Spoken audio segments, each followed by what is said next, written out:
Carboidratos são um inimigo a ser combatido? Vamos seguir aqui na nossa série Burn sobre emagrecimento e hoje a gente vai falar de carboidrato. Por que o nosso pãozinho, o macarrão, os doces viraram uma espécie de inimigos número 1 de uma série de dietas populares que se iniciaram lá atrás com a dieta chamada Dukan, não sei se vocês se lembram, e hoje estão mais conhecidas como dieta low carb e as cetogênicas. Agora, no Fala Lu.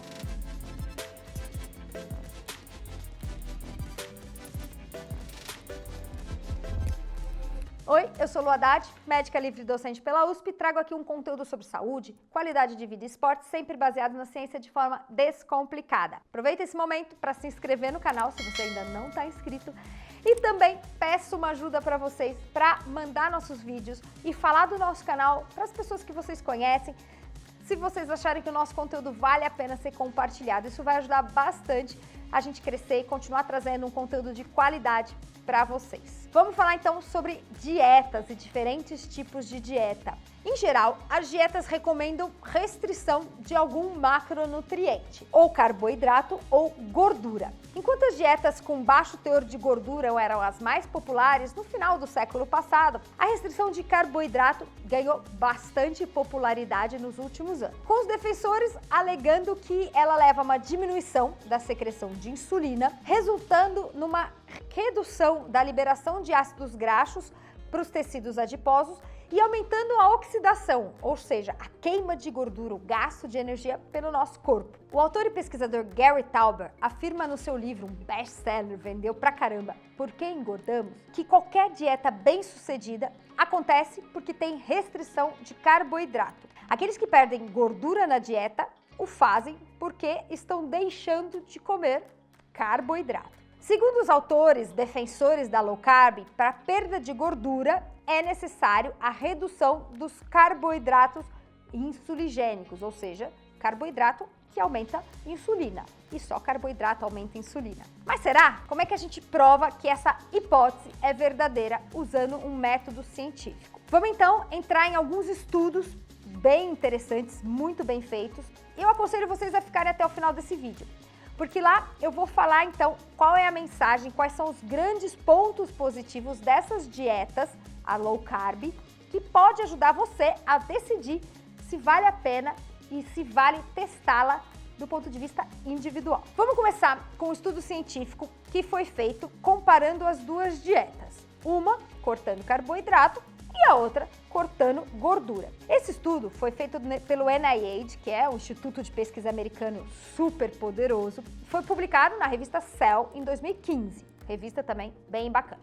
O que eles pegaram? 19 homens e mulheres e eles foram randomizados, ou seja, foram sorteados. Um grupo fez uma dieta com 30% de restrição de carboidrato, com a gordura mantida, e o outro grupo uma restrição de gordura com manutenção do carboidrato. Eles ficaram 2 semanas nessa dieta e depois eles inverteram o grupo, deixaram um tempo de pausa, né, entre as duas dietas, mas as mesmas pessoas que primeiro fizeram uma dieta low carb, depois passaram por uma dieta low fat e vice-versa. O que aconteceu? O grupo que manteve carboidrato teve a secreção de insulina mantida, que era de se esperar. No grupo que teve a redução do carboidrato, teve uma redução de 20% na secreção de insulina. Foi feito também a calorimetria indireta para medir o quanto as pessoas estavam queimando, o que estava acontecendo então em relação ao metabolismo. O que o estudo mostrou? Que apenas a dieta com restrição de carboidrato levou ao aumento da queima de gordura para a produção de energia, o que é chamado de oxidação de gordura. Ou seja, algo que é esperado das dietas low carb é aumento da queima, da oxidação de gordura para a produção de energia. Agora, em relação ao emagrecimento, quanto de gordura foi perdido? Na verdade, não teve diferença entre os grupos. Não é porque a pessoa que se doou mais gordura que ela emagreceu mais. Por quê? Porque ela estava ingerindo mais gordura. Ou seja, essa ingestão de gordura da dieta estava reabastecendo o armazenamento de gordura. Quem emagreceu, na verdade, foi o grupo com o low fat, a dieta mais pobre em gordura, foi a que trouxe um maior percentual de perda de gordura corpórea, de forma mais significativa. O que aconteceu então? Em uma semana, quem estava fazendo a dieta low carb perdeu 200 gramas. E quem estava fazendo a dieta low fat perdeu 400 gramas. As duas dietas levaram à perda de peso. Essa diferença é relativamente pequena, embora significativa, mas o que esse estudo mostrou é que não é necessário, não é obrigatório cortar carboidrato para emagrecer. Cortando gordura, você também vai emagrecer. Agora, por que a dieta com restrição de carboidrato emagreceu menos do que a dieta com restrição de gordura? Porque o gasto energético, a taxa metabólica dos indivíduos foi mais reduzida, pelo menos nesse estudo, no grupo com restrição de carboidrato. Aí vieram um monte de críticas a esse estudo, embora ele tenha sido bem desenhado, ele tenha provado algumas hipóteses de que o estudo foi feito com low carb, que não era de fato low carb, porque nesse estudo a manutenção de carboidrato foi no grupo low carb de 30% e as pessoas responderam que a low carb de verdade deveria ter menos de 30%, algumas até 20 ou 10%, por exemplo, na cetogênica. E a outra grande crítica é que foi um estudo de muito curta duração e que a low carb só teria bons resultados numa duração um pouco mais prolongada do que a que foi feita nesse primeiro estudo. Então, o que esses pesquisadores, os mesmos autores, fizeram? Eles fizeram um novo estudo com dieta dessa vez cetogênica e com uma duração mais prolongada, 2 meses. E esse estudo foi para provar, para mostrar quais seriam as repercussões da dieta cetogênica nos indivíduos. Esses estudos do NIH são muito interessantes porque eles colocam as pessoas nos quartos respiratórios. Eles fazem a calorimetria, ou seja, a medida de consumo de energia em tempo real 24 horas, porque ele consegue medir o ar das pessoas expirando e isso mostra quanto ela está gastando de energia. A dieta então foi cetogênica, 5% só de carboidrato. O que aconteceu? Queda de insulina despencou 50% e ela se manteve baixa em todo o estudo. Essa queda da insulina é um resultado positivo desse estudo e os autores ressaltam que mostra que a cetogênica pode ser muito interessante, por exemplo, para pessoas com diabetes. Essa pode ser uma aliada e pode inclusive resolver questões, por exemplo, de resistência à insulina, de redução de insulina. Então, aí já vem uma resposta bacana do estudo com cetogênica. Redução significativa e mantida dos baixos níveis de insulina. As pessoas perderam peso e o peso foi de 1 quilo a menos em 2 semanas. Outra coisa que foi comprovada nesse estudo foi a cetose.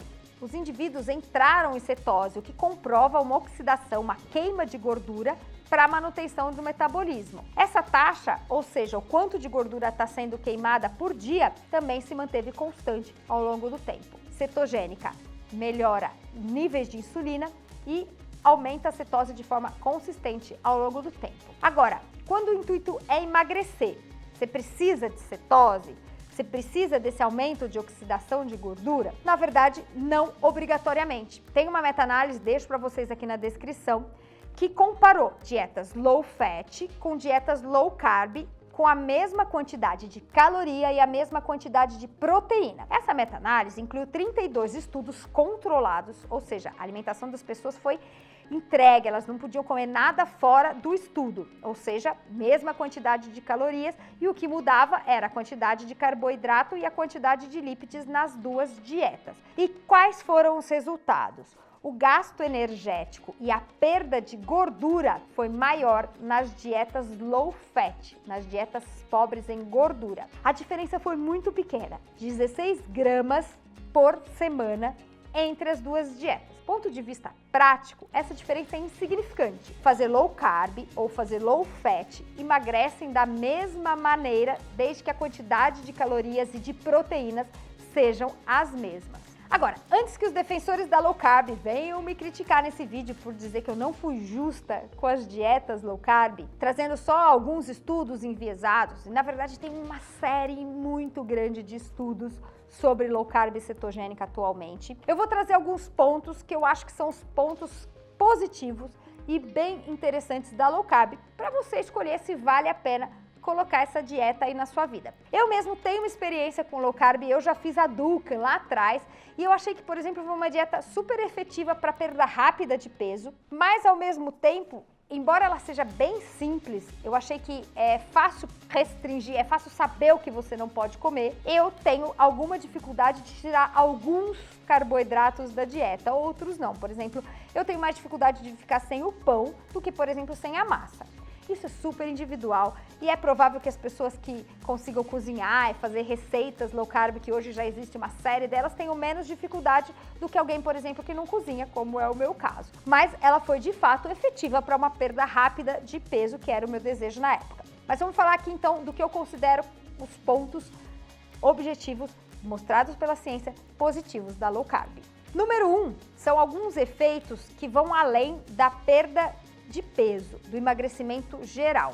Um deles, por exemplo, é a remoção de gordura de localizações específicas. E parece haver na low carb uma redução de gordura intraabdominal de forma mais importante e de gordura visceral, por exemplo, a gordura dentro do fígado. Isso ajudaria no tratamento da esteatose hepática, que seria um ponto bem legal da cetogênica, da low carb.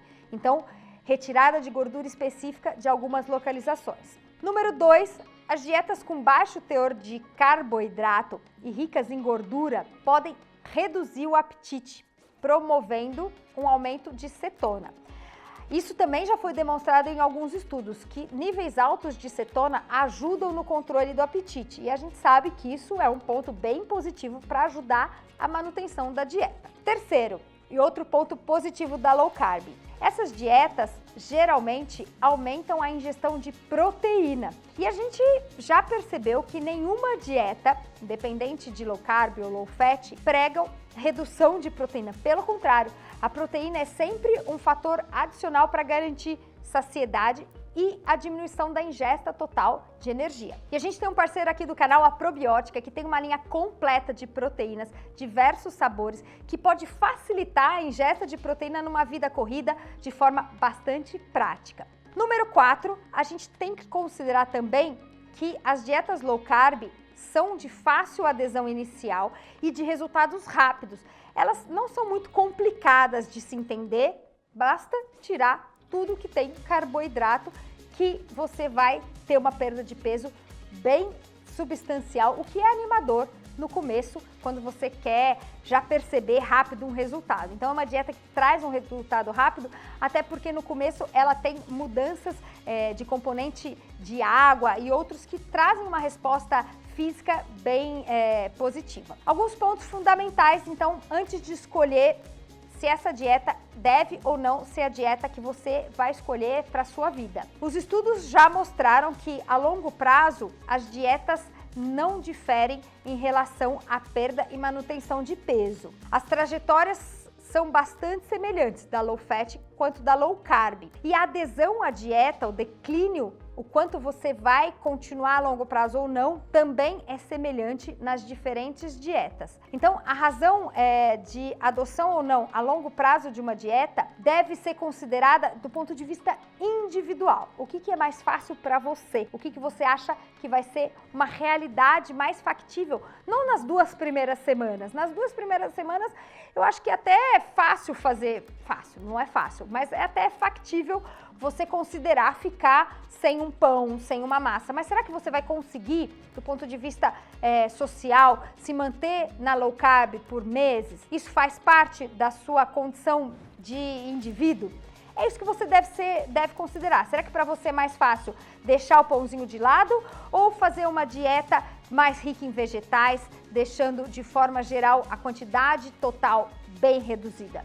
Isso deve ser muito considerado. Então é isso, vamos fazer um resuminho aqui Fala Lu, para você lembrar quando você tiver que optar entre uma dieta low carb ou uma dieta low fat. Dietas com redução de carboidrato são sim efetivas para perda de peso, mas não são mais efetivas do que outras opções de dieta. Fisiologicamente falando, a diferença é que elas reduzem significativamente a liberação de insulina e aumentam a oxidação de gordura. Ou seja, elas podem ser bem interessantes para quem tem diabetes e para quem quer reduzir a gordura intraabdominal. E a longo prazo, o que mais importa é qual dieta você vai conseguir manter. E aquela que você acha que você vai conseguir manter a longo prazo é a que vai ser mais interessante para você. É isso aí, agradecendo nossos apoiadores Kikos Fit, Trilo, Jungle, Probiótica e Dobro.